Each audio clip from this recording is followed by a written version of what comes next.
When people talk about family, they picture warmth, laughter, a place you can come home to no matter what. My family, it was different. On the outside, we looked fine. Holiday photos with matching sweaters posed smiles around the table, Dad carving the turkey while Mom held the serving spoon like it was her crown.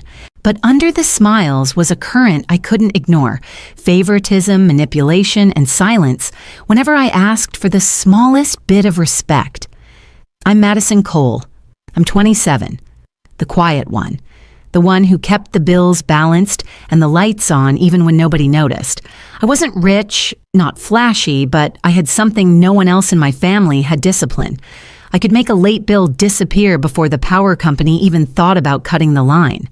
When Dad had surgery last year, insurance only covered so much.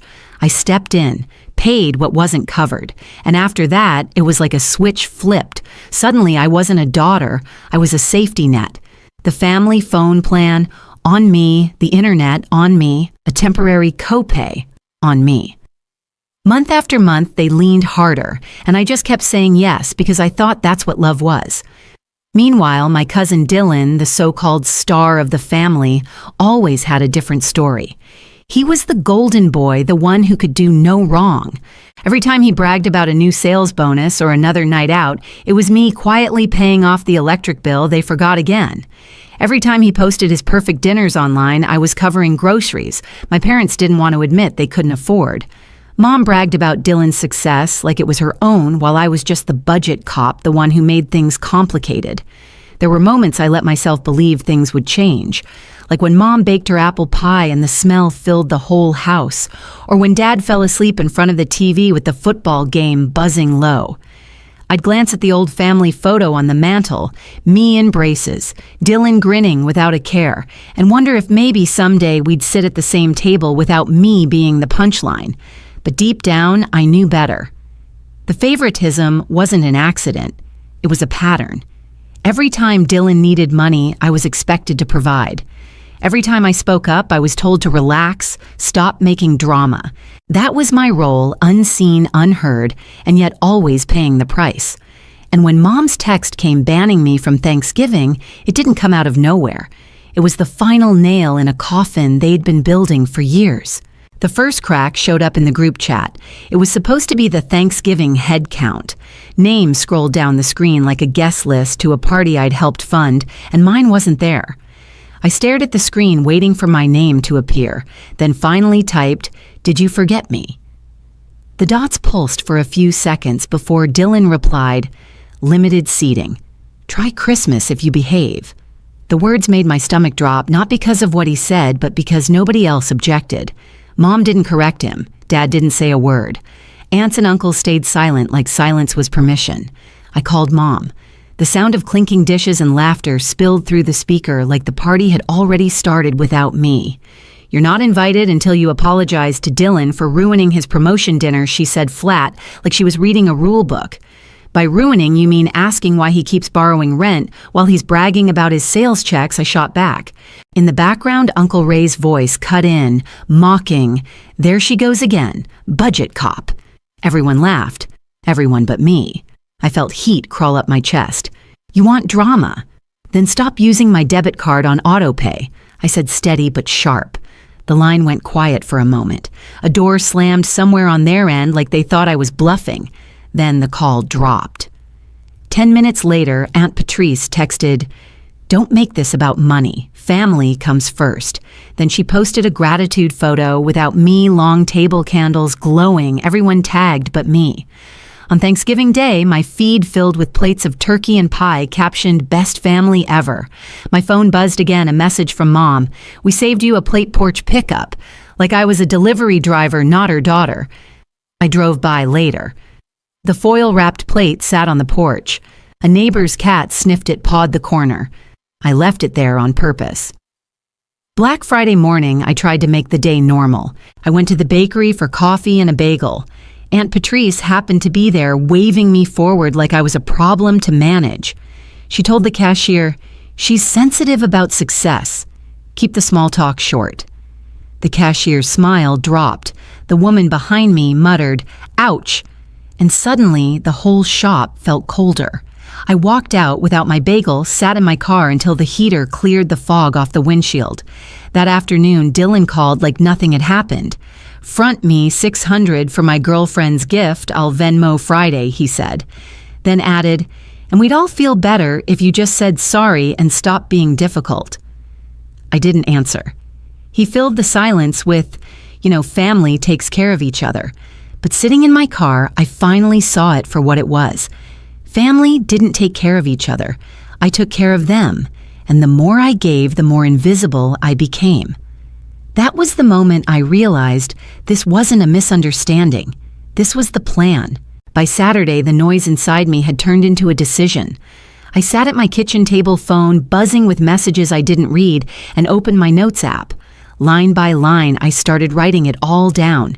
Dates, amounts, reasons, tires for Dad's truck, meds after his surgery, the family phone plan no one else wanted to manage, the internet bill that kept somehow getting paid, groceries, copays, surprise deposits before banks closed. As I scrolled through months of transactions, my chest ached. None of it was one time, even when they swore it would be. Every just until next month became permanent. Every emergency became my responsibility. My yes had become the floor they walked on. I typed a line at the top, "What they don't know is about to save me." The next morning, I met Grace, my mentor, from work at a quiet cafe. Wooden chairs creaked, sunlight striped the table. I slid a cheap binder across to her filled with printed receipts and screenshots. She flipped through it page after page. Her face stayed calm until she reached the totals. Then she sucked in a slow breath. "You've been a safety net, not a daughter," she said softly. "Time to cut the net." "Walk me through it," I told her. So she did. Step by step, she showed me how to revoke auto-pay transfer accounts, protect myself legally. None of it dramatic, all of it clean simple once I decided I was done. On my way home, I opened the banking app and moved through the checklist like stepping stones across a river. Revoke mortgage autopay, remove my card from the electric company, port the phone plan to a prepaid account in my name only. The bills that weren't mine slid back to where they belonged. By Sunday night, Dylan posted a story, his table full of leftovers, captioned, "Real loyalty isn't about money." The comments were full of clapping hands. I muted him. My screen went quiet for the first time in years. Monday afternoon, I was in the hardware store when I heard Uncle Ray's voice in the next aisle. "We've got her in line now. She'll come around." I kept walking, bought light bulbs, stuck the receipt in my pocket like a small promise to myself. That evening, Mom left a voicemail that started calm and turned cold. "Since you won't apologize, skip Christmas too. And don't embarrass us with your loan spreadsheets." I listened twice, deleted it, sat still in my quiet apartment, realizing their silence didn't scare me anymore. 2 days later, the frantic call came. Mom's voice cracked through the line. The mortgage didn't clear, she said, as if the world had tilted. I felt something settle in me then, like a stone dropping to the bottom of a lake. "I'll come by," I told her, "and I'll bring the binder." The kitchen smelled like old coffee when I walked in. The blinds were half-open lights slicing across the table where Mom sat with her hands folded tight knuckles, pale. Dad eased into a chair, his face gray around the mouth, like he hadn't slept in days. I set the binder down between us. Its cheap plastic cover looked out of place on the wooden table where we'd eaten thousands of meals together. "This is private," I said, glancing toward the hallway. "No audience." Dad rubbed his forehead. "We thought Dylan was helping." He whispered, his voice almost apologetic. I slid the binder toward him, turned it so the pages faced them. "He told you that because I was paying," I said. "Here are the transfers, every one of them from my account straight to your mortgage company." Mom's hands trembled as she flipped through the pages. Grocery receipts, utility bills, prescription costs, the phone plan, the internet, the credit card payments, 3 years of lines, 3 years of me. "You banned me from Thanksgiving until I apologized," I said quietly. "So I stopped paying for the holiday you enjoyed without me. And I'm done funding the parts of me you're ashamed of." The front door opened and Dylan strolled in like he owned the place. He froze when he saw the binder. His smirk slipped. "You're really doing this?" He asked, his voice sharp, like my choice was an attack. I pulled a clear sleeve from the binder and slid it across the table. His text messages were highlighted in yellow.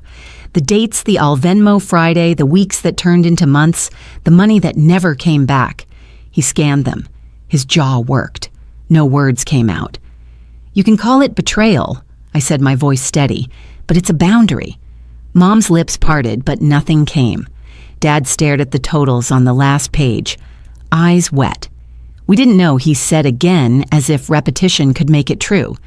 "You didn't want to know," I corrected. "It was easier to pretend Dylan was your success story, and I was just difficult." Dylan snapped, "You can't just leave them like this." I laughed, soft-tired. "I'm leaving them like adults," which you also are. His mouth opened-closed. He looked away first.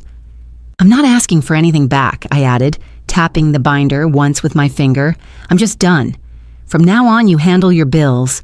I left notes on which accounts to call, how to set up autopay. I'm not your bank." The silence pressed in. The refrigerator hummed. A car passed outside. Finally, Dad's voice broke it.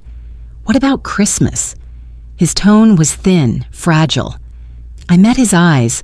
"I'll see how I feel," and I meant it in a way I'd never allowed myself to mean anything with this family. I tucked the binder under my arm and walked out.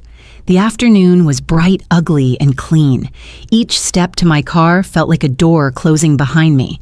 Driving home, I stopped at a red light. Fear rushed through me. What if they cut me off completely? What if no one called again? The green arrow lit and I turned. And in that turn, I realized I'd been living in fear of their silence for years. Maybe silence was exactly what I needed. By the end of the week, the family group chat flickered with awkward messages, "Who can help reorganize bills," followed by strings of emojis and no volunteers. Someone typed Dylan and he replied with a single eye roll. Then the chat went dead. Aunt Patrice posted a quote about humility on Facebook, and for the first time in years, no one tagged me under it. Dylan's weekend photo dumps shrank no more fancy dinners, just board games under dim lamps. Mom sent a recipe for casserole like nothing had happened. I didn't reply. 2 days later, another text I didn't realize how much you did. "We'll figure it out." I read it twice, set the phone down.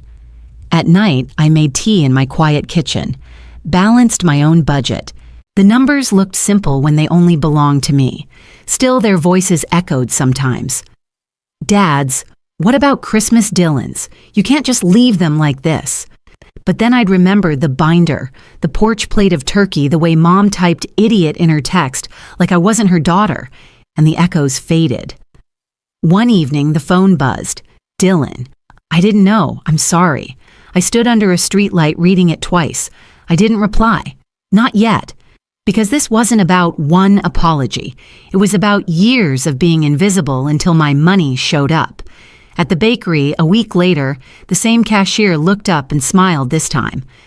"What can I get you?" she asked. "Everything bagel, toasted cream cheese," I said, just like anyone else ordering breakfast on a regular day. I stepped outside, bit into the warm bagel, and for the first time in a long time, it tasted like something simple that didn't owe me anything.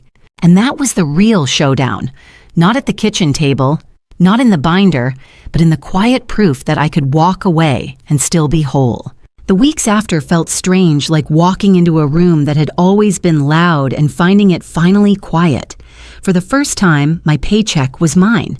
I paid my rent, my car insurance, stocked my fridge, and still had enough to breathe.